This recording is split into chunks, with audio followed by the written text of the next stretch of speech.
Is it more important to save one person or 5? This is the thought experiment that no one has been able to solve so far. The trolley problem. Suppose a madman ties 5 innocent people to a railroad track. A runaway trolley is coming towards them. All you have to do is pull a lever on the side to divert the tram and save the 5 people. Unfortunately, there's a man tied up on the other track. So would you still pull the lever?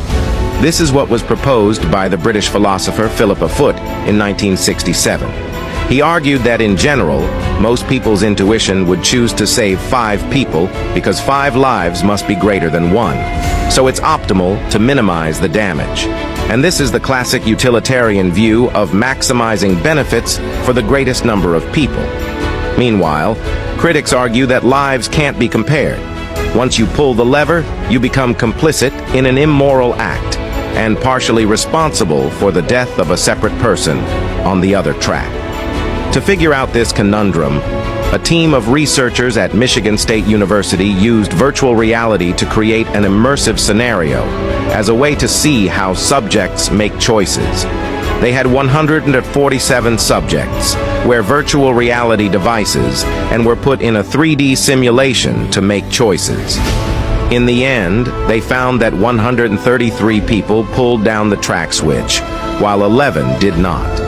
And 3 people pressed the button, but then pressed it back because they regretted it. That means more than 90% of people chose to maximize the benefits for the most people. If you upgraded the puzzle to include an element of family love, at this point, you still have the choice of which track you want to be on. But the person on the other track is your relative or loved one. So how would you choose this time?